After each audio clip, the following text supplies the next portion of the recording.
All right, Tom, if you had one piece of advice to give to a budding entrepreneur, what would that be? Don't think it's going to be easy. It's not. It's a lot of hard work. Most of the time you got to scrape pretty hard and do other things to make ends meet. Well, there's a lot of things that you need to have as a budding entrepreneur, but I think first and foremost, in order to be successful in the long term, you have to have good reserve of cash. Things always cost more than you think they're going to cost. There's going to be new requirements that come down the pike, and that's not to minimize risk-taking, but you have to take smart risk, and I think making sure you've saved ample amounts of money before you take off on your venture is probably the best piece of advice I could offer someone. I'd say to try and utilize the resources that you have.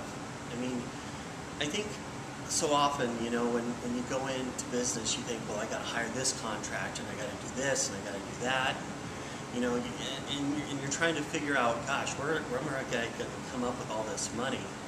And sometimes you can utilize the resources that are just next to you. I mean, my wife has done a lot of the painting and building, and it's funny, and I'm nice and clean here, and you know, and I'm doing a lot of the office work and that kind of stuff. But gosh, you know, we've been able to really garner some support from the church, from the economic development, from friends, from family, and stuff that may not cost a lot of money, you know, to get started, but stuff is just, that's been invaluable, you know, and people want to get excited, you know, about helping and being a part of a community. So, you know, gosh, I guess my biggest suggestion is just to utilize the resources you have and that are around you.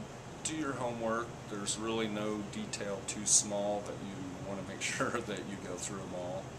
And you have to be willing to, it's a little bit of a risky proposition, but it's well worth it. And just be willing to work, because you will live in your place of business for a while, but it'll be worth it. Before you become an entrepreneur, you got to have some nerves and be committed to it. You can't have a half-hearted commitment.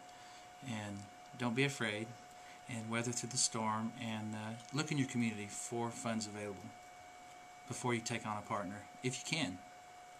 That's what I would say. I think my biggest advice would be to pick something that you love. Don't pick something that you think might make money. Pick something that your heart is in, because you're going to have challenges. You're going to face issues that will beat you down otherwise. And if you love it and are passionate about it, you'll be able to overcome those issues and move forward.